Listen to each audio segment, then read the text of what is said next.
Amy, let me tell you about a magical place that is so exactly designed to be enclosed space, year-round fun for the whole family that I bet you already know what I'm going to say before I even say the name. Let's say it together on 3. 1, 2, 3. Great Wolf Lodge. You got it, Amy. My kids loved Great Wolf Lodge when we went. You probably already know that it has a huge indoor water park with a wave pool, lazy river, a bunch of massive water slides. But then your pack can hit the other attractions because wait, there's more. Great Wolf Lodge has adventure-packed attractions like Magi Quest, a live-action game kids can play throughout the lodge, plus the Northern Lights Arcade. Spent some quality time there, so your kid who loves the lazy river and your kid who loves fantasy games will both have a great time. Great Wolf Lodge also offers great dining options and complimentary daily events like nightly dance parties, all under one roof. Unpack the car once and you're settled in to have fun. And with 22 lodges across the country, you're always a short drive away from adventure. We've both had such great times at Great Wolf Lodge, so bring your pack together at a lodge near you. Learn more at greatwolf.com and strengthen the pack. After Thomas the Tank Engine, things suddenly take a violent turn. What fresh hell? Laughing in the face of motherhood. There should be a cartoon show about dinosaurs that are also trucks. They're both. With Margaret Abels and Amy Wilson. He has the ability to summon fish to do his will. A podcast that solves today's parenting dilemmas so you don't have to. Amy, how dare you? Hello, everyone, and welcome to this week's episode. This is Margaret. And this is Amy, and this week we're talking about boy toys, like dinosaurs and... Doesn't sound right, Amy. This week we're talking about boys' toys. Boys and their toys. This is a family podcast. We'll be talking about... Not really talking about boy toys. We're talking about toys and Nerf boys. Guns and dinosaurs and superheroes. This idea came to us from our listener, Amy, who's an old friend of mine. Not you. Not you were me. Just going on the facebook.com/whatfreshhellcast and seeding us this episode. If I was pretending to be a listener, I wouldn't actually use my own first name.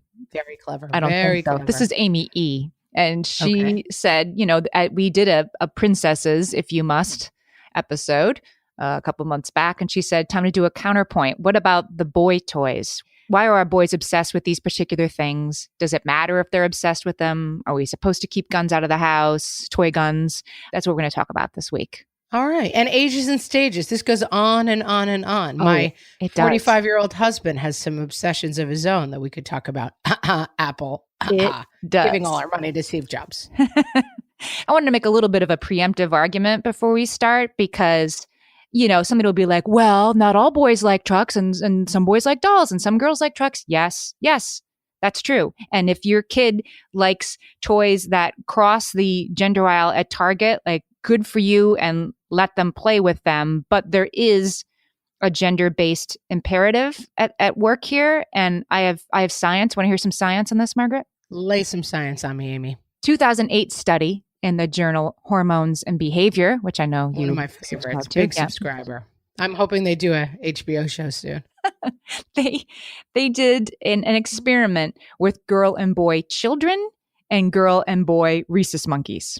Okay. And they discovered there was a difference between those two things? They discovered there's no difference between kids and monkeys. It's exactly the same as raising a rhesus monkey. And in this one particular way. So they put girl and boy kids in one room and the rhesus monkeys in another room. They weren't all playing together, but they did give them the same toys. That would have been fun, though, if it was just monkeys and children. Let's do that study next, right? You'd learn a lot about hormones and behavior. Well, so they gave the kids and then the monkeys the same toys. They gave them some plush toys, which I guess means stuffed animals, and it gave them some wheeled toys, stuff with wheels. And they found that the magnitude of preference for wheeled over plush toys differed significantly between males and females. In other words, the little boy children went for the toys with wheels over and over again, and so did the boy monkeys, and much more so than the little girl children and the little girl monkeys. So their conclusion was that the similarities between the humans and the monkeys in this situation demonstrated that these preferences can develop without explicit gendered socialization. I'm into that study. Yeah, I'm interested it's in interesting. that. And I think there is gendered socialization and everything's pink. And I have my big issues with that. But in a larger sense, having had 2 boys and then a girl, I'm going to say, like, yeah, they do like different sorts of toys. They're drawn to different things. Well, this is summed up on my sister who had a friend in college who was raised basically like on a commune. Like she lived, in the woods with people, and they had no toys at all. And she had a stick that she would wrap up in cloth, and it was her baby. And her brother had a stick that he would shoot everyone with. Like, there's something that goes deeper than just like we tell kids that. I mean, at the same time, I agree that like the diaper, there was a famous thing with like diaper boxes and the boy diapers, which first of all, there's no such thing as boy or girl diapers. The boy diapers had like a little baby boy holding a briefcase and going to work. And the girl diapers, like the girl was cooking dinner. Oh my I mean, it was gosh. kind of like, dudes, no, let's not do this.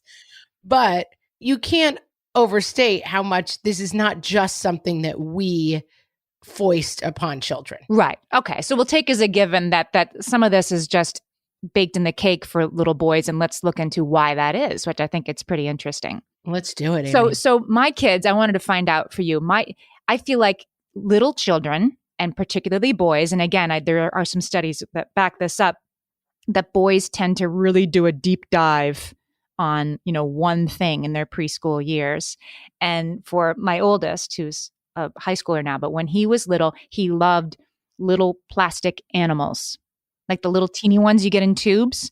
That was his thing. He liked to set them up on the windowsill and arrange them and move them around.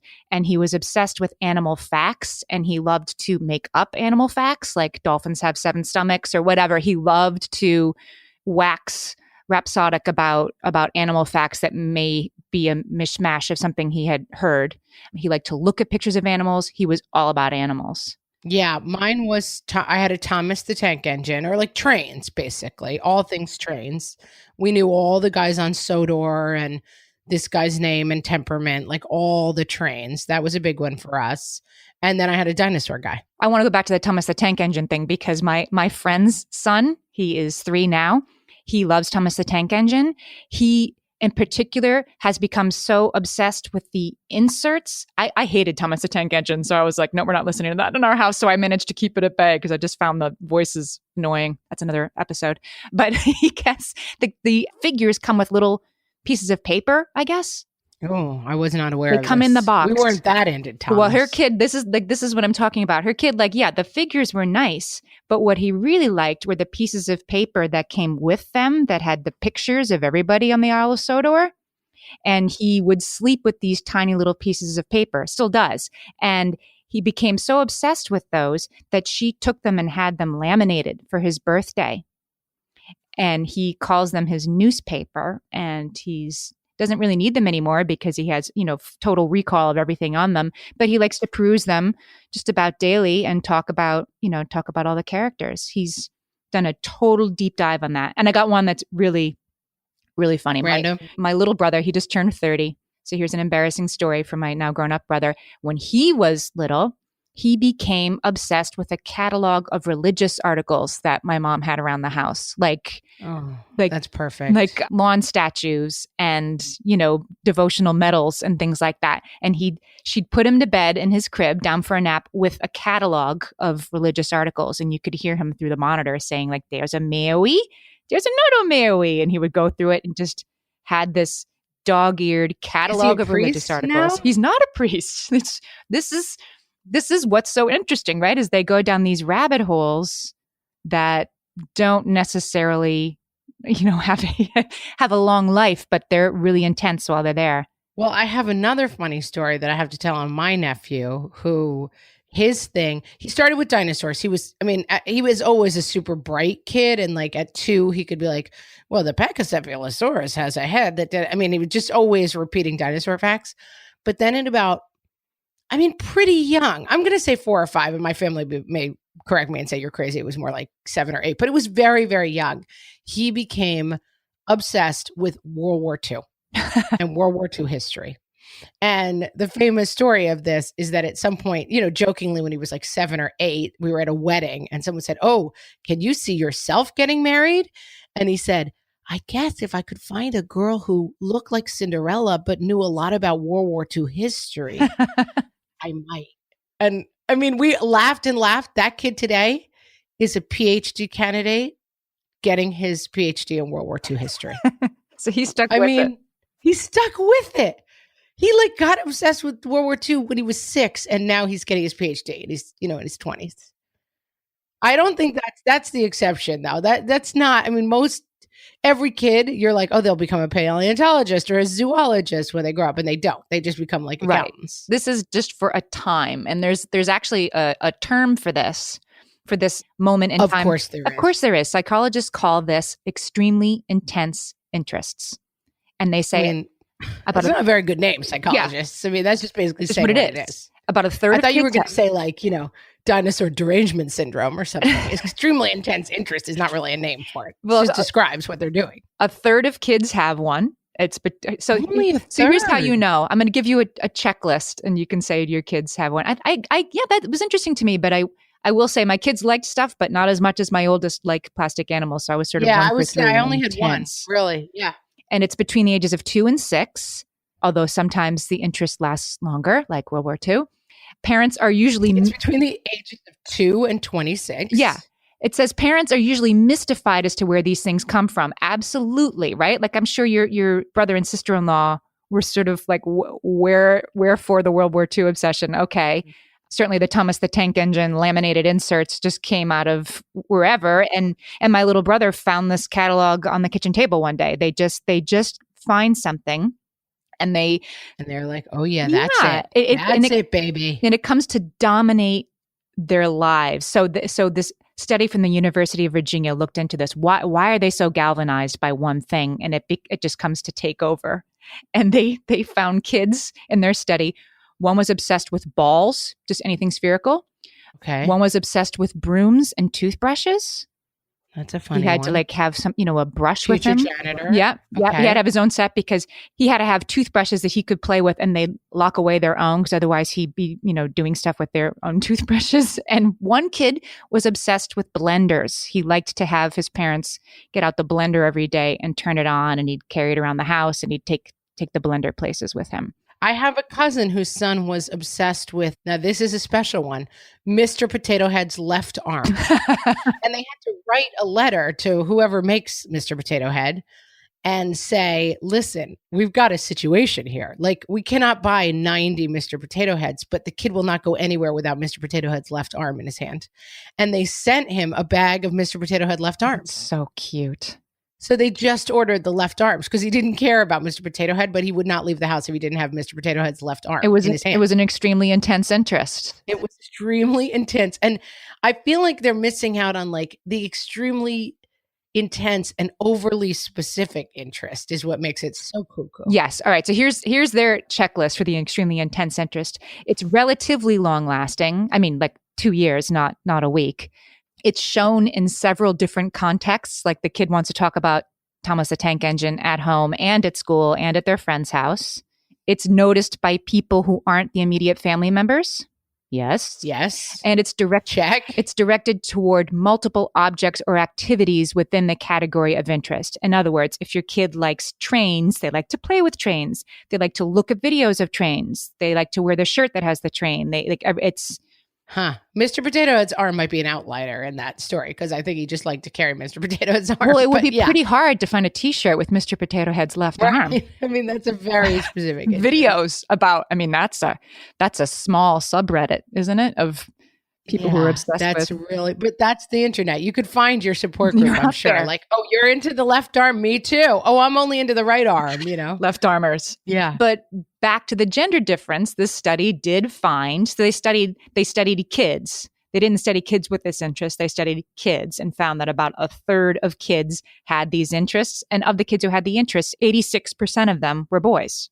Yeah. So with all of these things, it used to be, it's something about boys and liking to pull to them and memorize tons of facts too, right? Because isn't that like, it used to be baseball cards and now dinosaurs have a lot of that quality. Like it's the thing of like the memorization angle seems to be part of it too. Like Thomas the Tank Engine, that you know all their names. Yes. And then and Pokemon cards, like they produce them to satisfy exactly this itch. Yes, exactly this itch. Memorizing useless facts and making your parents spend money to support your habit. That's exactly true. And there's a term for that, about memorizing arcane bits of knowledge. And I'm going to tell you what it is right after this. For some of us, tax season is one of the only times that we look at our finances fully. And once it's over, well, that was terrible. And it is completely understandable not to want to think about it for another whole year. But using Monarch and being intentional with your finances in an ongoing way helps you see where your money is going and how you can put your refund to best use. We are here to tell you, simplify your finances with Monarch. Monarch is the all-in-one personal finance tool designed to make your life easier. It brings your entire financial life, budgeting, accounts and investments, net worth, and future planning together in one dashboard on your phone or laptop. Feel aware and in control of your finances this tax season and get 50% off your Monarch subscription with code FRESH. As you know, my husband and I are preparing to send, 3 kids off to college, and I cannot tell you how helpful Monarch has been in showing us our full financial picture, helping us to track our spending and reach important savings milestones. Our weekly meeting, Amy, it's now run by Monarch. Love it. Achieve your financial goals for good with Monarch, the all-in-one tool that makes money management simple. Use code FRESH at monarch.com for half off your first year. That's 50% off at monarch.com, code FRESH. You know that thing where you get an amazing pair of shoes at a really great price and want to tell everyone about it? Yeah, so do we. Here at Designer Shoe Warehouse, we'll give you something to brag about, like the latest styles from brands you love, or the trends everyone's obsessing over, or shoes that make you feel like, well, you. So go ahead, show off a little. Find shoes that get you at prices that get your budget. Head to your DSW store or DSW.com today. DSW, let us surprise you. Amy, lay it on us. You have a term, another term. It's another term. So you were just saying that there does seem to be part and parcel of there need to be lots of little bits of information to sort and master. And there's a researcher at Cambridge. His name is Simon Baron-Cohen. No relation to No relation to Sacha Baron Cohen. I've read this guy. I don't know that they're not really. They're probably brothers. No, I think they actually are distant cousins or something. Yeah, they gotta be, right? Okay, so right. Simon Baron Cohen. So this guy looks at male versus female brains, and Simon Baron Cohen says that males are systemizers who like to focus narrowly on trying to analyze, explore, and understand systems, and that this is a lifelong thing.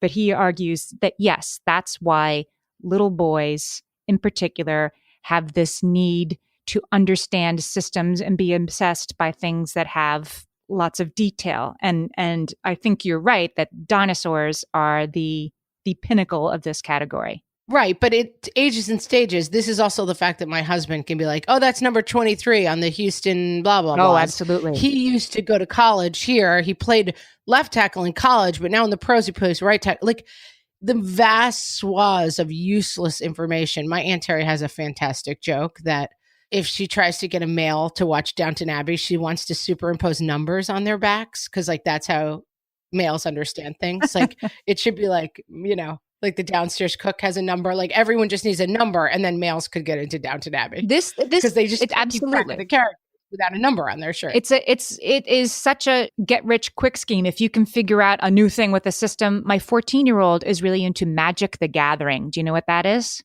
I've heard of it. What is it? So he gets furious when I say this. I say it's like Dungeons and Dragons.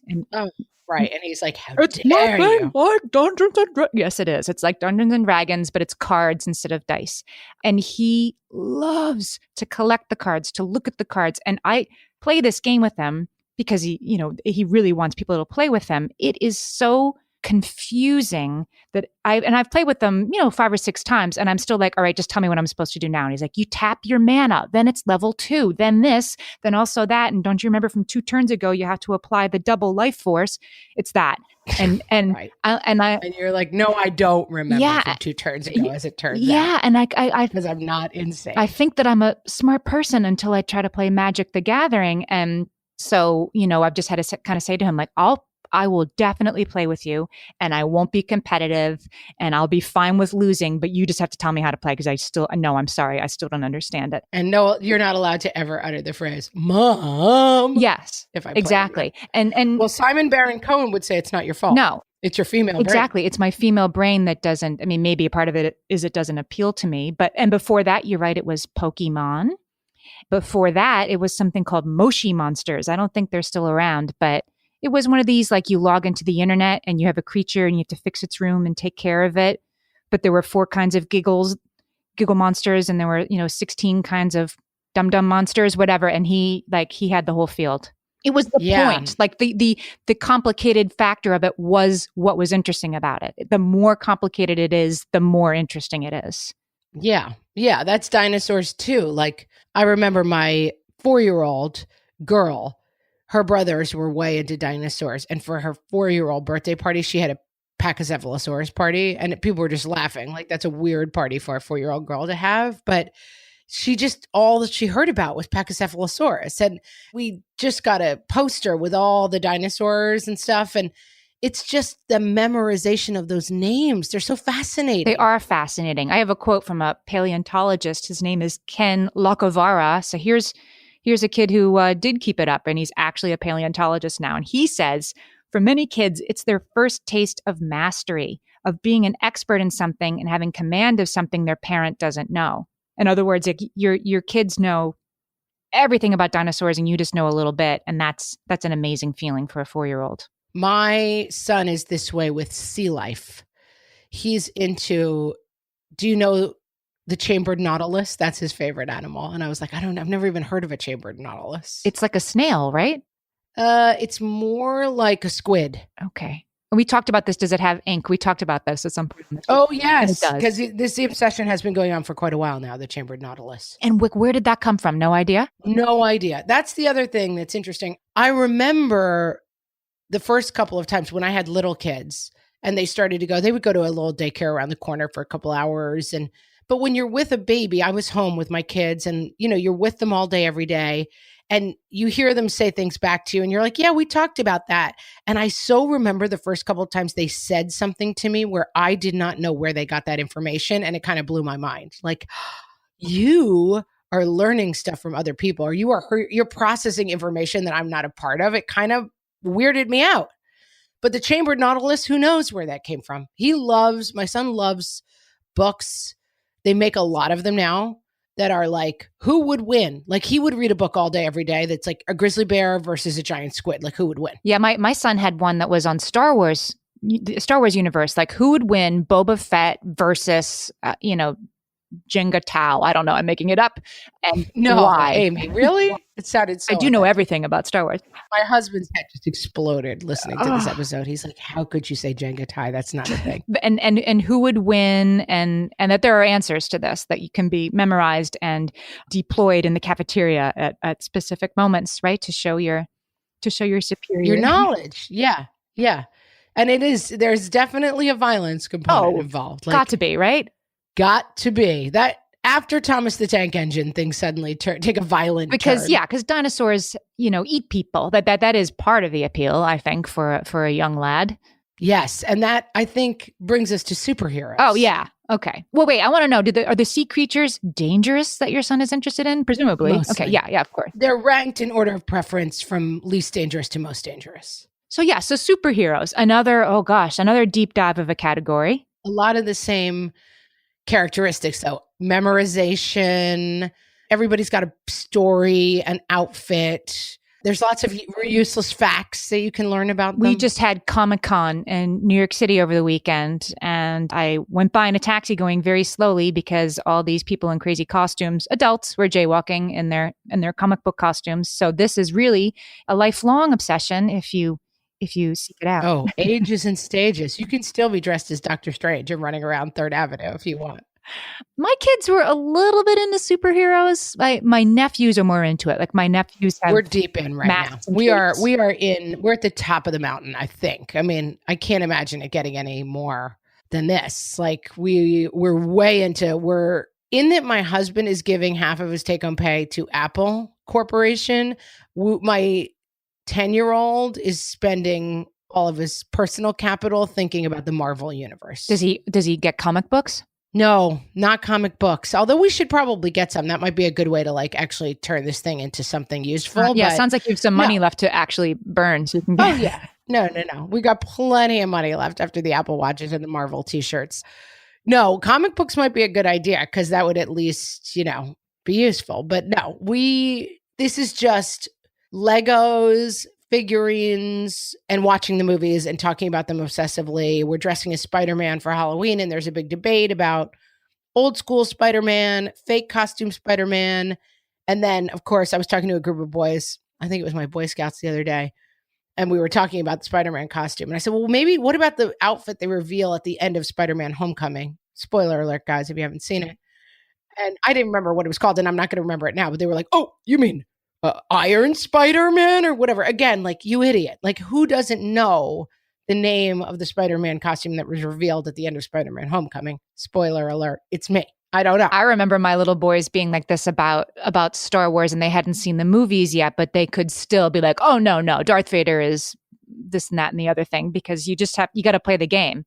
It's like Star Wars is it's like fluoride in the water. Like it's in the air somehow, because my husband is an ultra Star Wars nerd. Like he's way, way into Star Wars. He's an engineer, and he's just like everything that Star Wars was made right between the eyes. Oh, I mean, it is like a shot to the heart. He don't care. And so there was sort of a debate like, well, when are we going to introduce him to Star Wars? And then, by 4, they're like, Darth Vader says this. And again, you're like, where did you get this information? How do you know who Darth Vader is?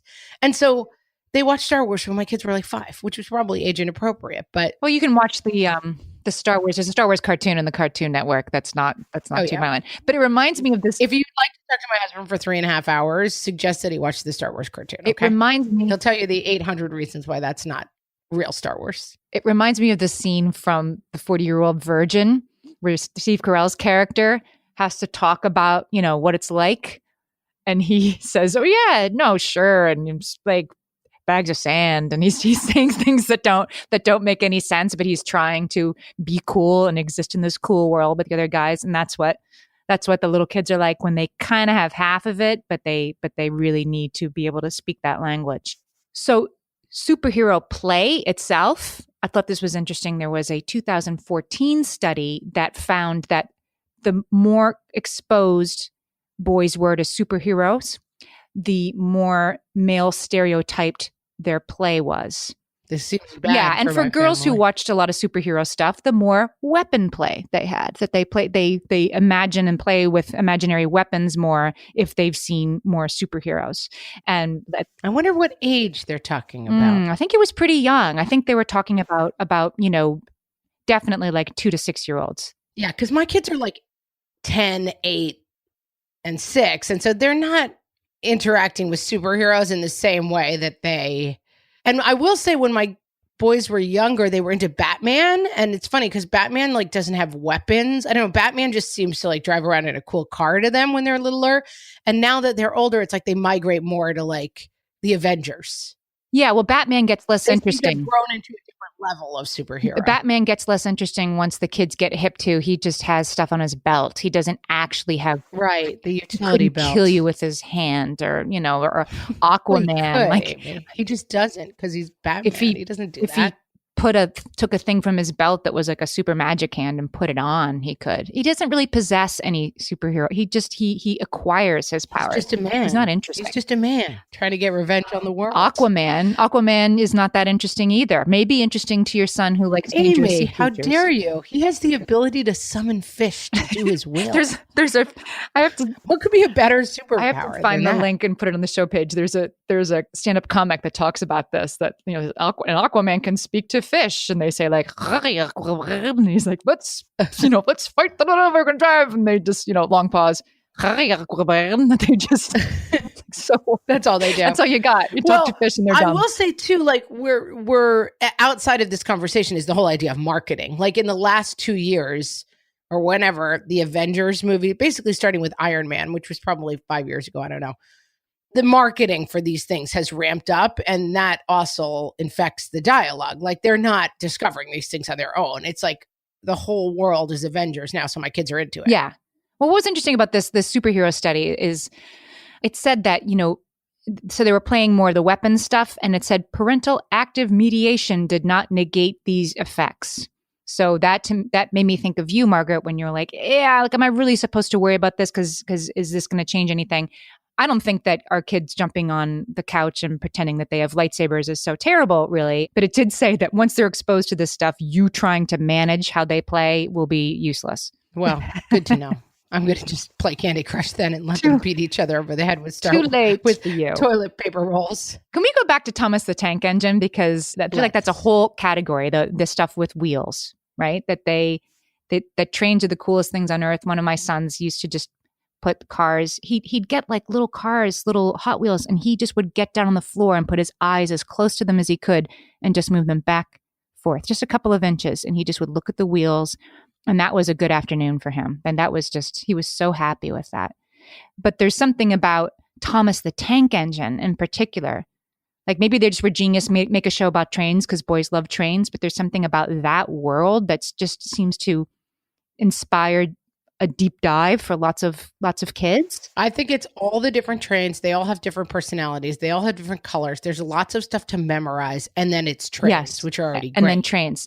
I read, it was actually this same Baron Cohen guy. He suggested that the Thomas the Tank Engine thing works for little boys because, as you say, like they have categories.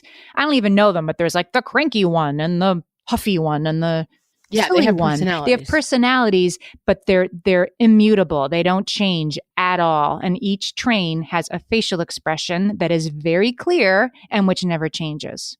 And so, yeah, there's something about that is right. Yeah, on. like the mad train and the jealous train or whatever, that really helps. I used to know them. I can't believe it. I could have 5 years ago, 6 years ago, I could have told you every single train and their personality. And every Christmas morning was Thomas the Tank Engine trains. And we had a little barn where they would go into at night. And they even on that show will repeat.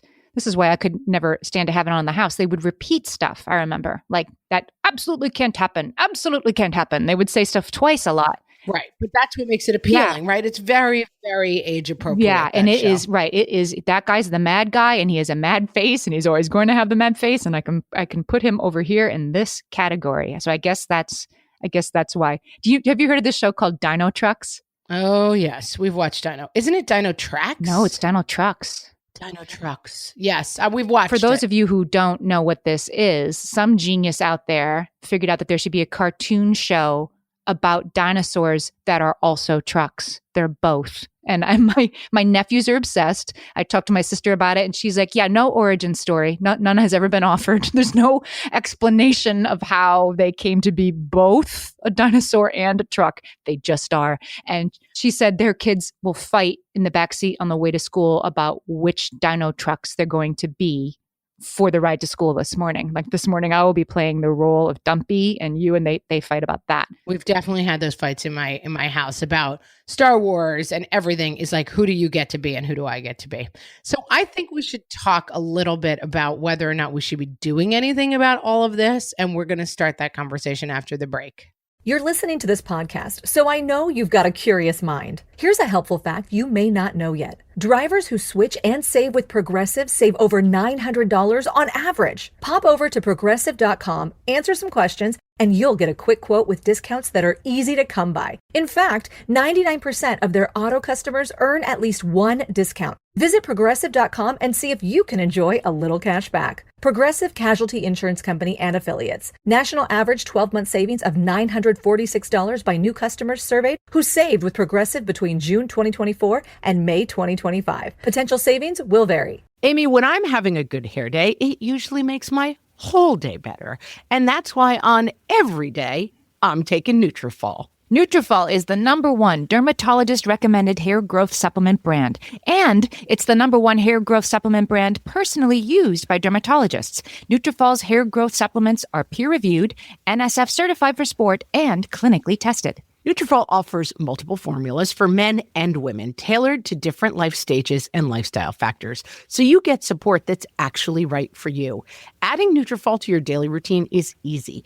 Order online, no prescription needed, with automated deliveries and free shipping to keep you on track. Let your hair be one less thing to worry about. See visibly thicker, stronger, faster-growing hair in 3 to 6 months with Nutrafol. For a limited time, Nutrafol is offering our listeners $10 off your first month subscription and free shipping when you visit Nutrafol.com and enter promo code LAUGHING. That's Nutrafol.com, spelled Nutrafol.com, promo code LAUGHING. And now, the things boys obsess about through the years, from the What Fresh Hell podcast. 3-year-olds. This is Heatwave, the one who's fighting a Apatosaurus. And he can turn into an Apatosaurus. And then there's Boulder that can turn into a Triceratops versus 8-year-olds. Roblox is the funnest game in the world because there's different games, and my favorite, Zombie Attack, where there's different types of zombies. Here's a list of the zombies. Fast zombies, regular zombies. 13-year-olds. Even though Kevin Durant is the second best player in the league, he will always be considered below Stephen Curry on the Warriors. Warriors will always be considered in the eyes of the media as Stephen Curry's team, even though Kevin Durant is the better player. And I know for 25-year-olds. Well, actually, the thing that anyone should understand about Radiohead at the point where they were at in 1997 is they had come off the bends. It was 3 years prior. Great. They needed something else. In America, they weren't quite there. They were the creep. 45-year-olds. It was the worst. I hit a career drive. It was like 250, maybe 260, and then I get up to it, and it's in a divot. And so I have to pull out. I'm thinking it would probably be more of a soft 7 usually, but I really got to gouge it out of there. So I pull an 8 and try to swing really hard. And, of course, I push it like I always... This has been The Things Boys Obsess About Through the Years from the What Fresh Hell podcast.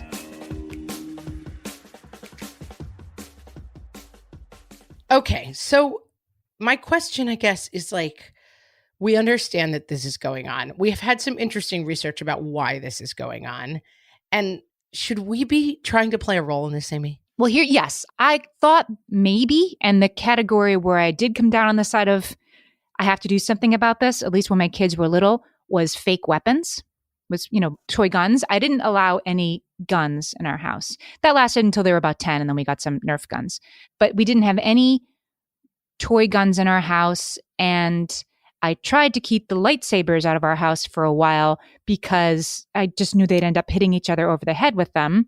And then, of course, they get one for the birthday. Like, that's the problem, right? You can only keep, you're like Hodor holding the door shut, and there's only so long you can keep the stuff out of your house, and eventually it gets in. And my kids used to call it a lifesaver, and they would, just like who got to hold it, who got to sleep with it. It was this huge thing. And but I also saw that while I was trying to keep no toy guns in our house, they were turning throw pillows into guns, and they played that way all the time with pillows and brooms. Something very absolute about that. And I mean, I know people who have toy guns in their house, and I know people who don't. We kind of came down on the side of few toy guns and rules around guns. Like, even playing, shooting people who don't want to be shot, who aren't part of the game, is out. We went with more allow the guns and then make very specific rules around them. I have expert advice on here. Dr. Michael Thompson, we've talked about him on the show before. He wrote a book about boys called Raising Cain,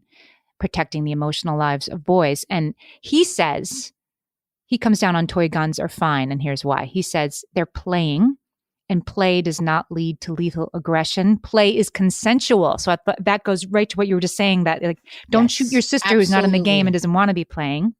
So he's saying play is consensual. Aggression is hurtful and hurts the other person. Play doesn't produce any of that. Although, it does when the lightsaber is used to whack your other brother across the head. Yeah, but I'm liberal on this topic, but I think even that's sometimes a good lesson. What's a good lesson? How you get hurt while you play. and what hurts people and how not to do that. And some of that involves getting hurt in a game. That's true. I mean, your kid has to learn not to do that, right? To We've talked a lot about how your kid needs to be able to feel the aggressive, like Hulk mad, even in their imagination, complete deep dive. They've gone through the looking glass. They really are dino trucks, but they can't really push each other. They do have to learn that. You're right.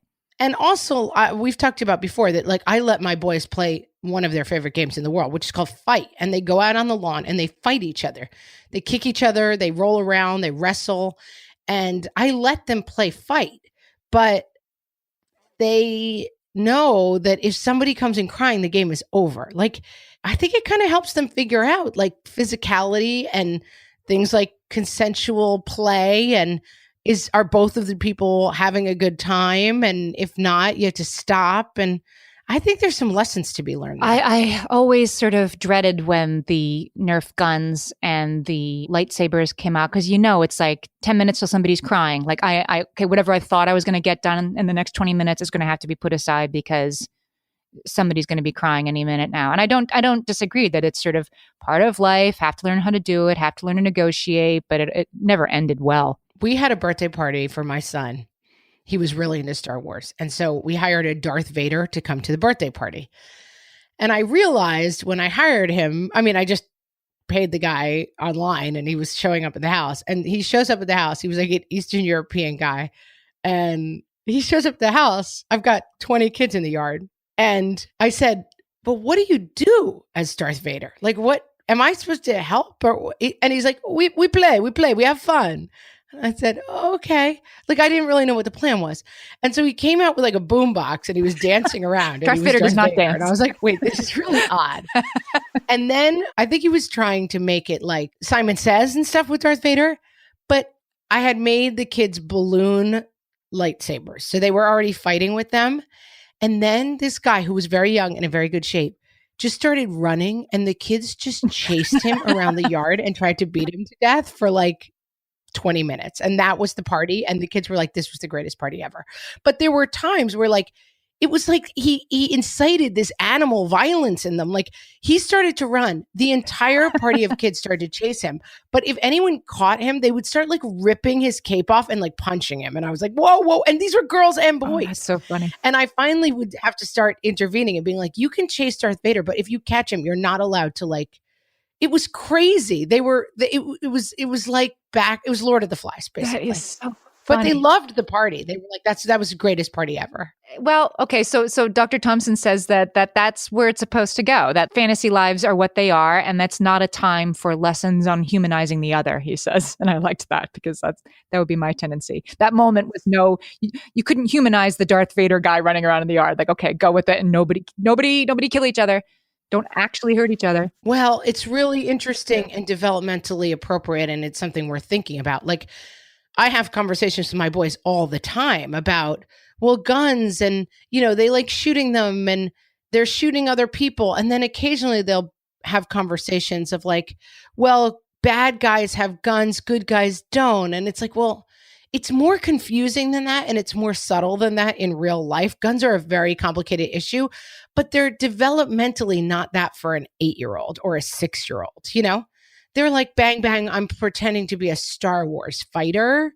And you don't really have to do a deep dive onto them about the complex relationship between humans and guns. I have a funny story about playing with weapons. Laura Dern is in the latest Star Wars movie. Yes. And they run around and they fire at each other. And obviously they're playing and it's all green screened in later behind them, right? Everything that's actually happening, all the effects. So they have to use their imaginations. So if you watch her, when she fires her weapon, the actress goes pew pew every time she fires her weapon. Like, you can see her saying it because she couldn't not do it. And she was running around. That is really funny. Pew pew. Yeah. So curses. I have to watch that movie. It'll give you a point of like when your eyes would roll back in their head, right? From boredom, that you have to watch this movie again. Now you have something to watch for. Yeah, I mean, my sister-in-law tells a story about her boys playing in the basement at some point, and it was like no guns were allowed in their house. And then the whole basement was getting destroyed. And they're like, what are you doing? And they're like, we're on the prairie and we're beating this bear to death. And they were like, just shoot it with a pretend gun. Just go ahead. Fine. We give in. But yeah, I mean, they're playing stuff out. I think that's good for their brains. I mean, I hate it. And I've had experiences where I've gotten into like a car or something with a kid who's got a gun and they're sticking the gun in my face and I'm shooting your face. And no way. Guns, even playing with guns, it needs to be done in an appropriate way, but it doesn't mean it's a complete no. You have to put, yes, you can't, I think you can't prevent some of this play. It's part of our developing brains, it seems, to be curious about aggression. And so you just have to put parameters around it. I like the idea of consent is a big idea for preschoolers, but I love this idea of like, if she doesn't want to play, then you can't bully her and come after her with the Nerf gun. Like that's not allowed. That's the number one can't do. That everybody playing this game has to want to be playing this game. Right. And if someone changes their mind in the middle of the game and doesn't want to play anymore, they're out of the game. Like just understanding that it's a back and forth and it's fun if you want it to be, but otherwise I have to step in. And now I have 2 teenage boys and they have aggressive tendencies sometimes that come out in wrestling or basketball or Xbox, but they're no longer running around the house with toy guns. It is a stage, an intense and brief stage. And I think for some of us, it can be very disturbing to see that. And like, I've had experiences with my son where he's like, I'm going to kick that guy's butt. And I'm like, whoa, you're not allowed to say that. And he's like, I'm going to X that guy's O. Like he's still thinking it. Like he's processing something in his brain. You know what I mean? Like you can't, like with anything with kids, trying to like cap it and push it down is not going to work. You have to figure out like, why is that guy frustrating you so much? How can we give it language? Because just saying like, you're not allowed to be aggressive is not going to work. And if your kid has an extremely intense interest with the blender or Thomas the Tank Engine or the remote control, like it's okay. Don't worry about it because it's developmentally appropriate and there are good things about it. Do you want to hear the good things about? Lay 'em on me. Give me some good loving things. a blender? 2007 study, researchers who followed up with the parents of 177 kids, they found that their intense interests, they only lasted between 6 months and 3 years. And the reasons why they think is because they go to school and they really do have to learn stuff. They have to sit down at their desks and learn stuff. And they're meeting friends who maybe aren't as into Thomas the Tank Engine only ever as they are. So socialization helps them find new stuff to obsess about, like Star Wars that they're not allowed to watch yet, but they have to know everything about that. They can join a more common obsession. Yeah. But the kids who have these, they found, the kids who had these intense interests in the first place, even when they grow out of them, go on to have better attention spans, better processing skills. They're better learners for having done this obsessive deep dive at a young age. Yeah, I see that. I definitely see that. It makes sense. Or you could just turn out with, like my nephew and make your obsession the topic of your PhD. And I wonder if you could say, is it chicken or egg? Is it that an extremely intense interest makes a kid more smart, or is it smarter kids are more likely to have extremely intense interests? I would bet on number 2 if I think I would too. But so I guess if your kid has an extremely intense interest, pat yourself on the back because that's a smarty pants right there. Yeah. And sometimes you'll find with kids who tend towards, the spectrum a little bit, that their extremely intense interests can get in the way of their socialization and stuff. But even still, I think those very intense interests are generally a positive. It shows that they're like really curious about stuff. Interested in learning. Yeah. Good. It's all good. We solved it. I mean, there wasn't much to solve, guys. Boys are into crazy things. But the Isle of Sodor will not last forever. It's the only topic of discussion at your house. So, go with it. Yeah. I mean, lean in. I think I sometimes got cranky on this topic and I was like, I literally cannot hear one more thing about this. Don't talk about it anymore. But I kind of, looking back, I wish I'd leaned in a little bit more and just been like, yeah, this is where we're at right now. Let's do it. It's inspiring me to really try to play Magic the Gathering again and really try to get the rules this time. Not to be like, just what card? Tell me what card. Let's not go great. That seems a little extreme. We want to hear what your kids are extremely obsessed with at your house. And there's a couple of ways you can tell us. You can come on our Facebook page, which is What Fresh Hellcast. You can visit us on Twitter at WFH Podcast. Or on Instagram at What Fresh Hellcast. And we want to ask you guys a favor.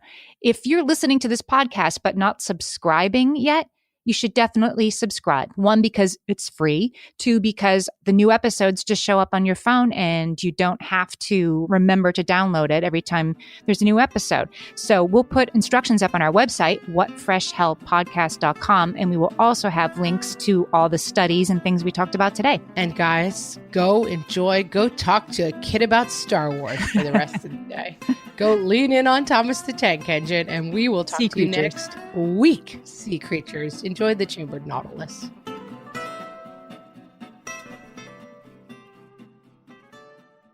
This is a Monday.com ad. The same Monday.com helping people worldwide getting work done faster and better. The same Monday.com designed for every team and every industry. The same Monday.com with built-in AI, scaling your work from day one. The same Monday.com that your team will actually love using. The same Monday.com with an easy and intuitive setup. Go to Monday.com and try it for free. Yes, the same Monday.com.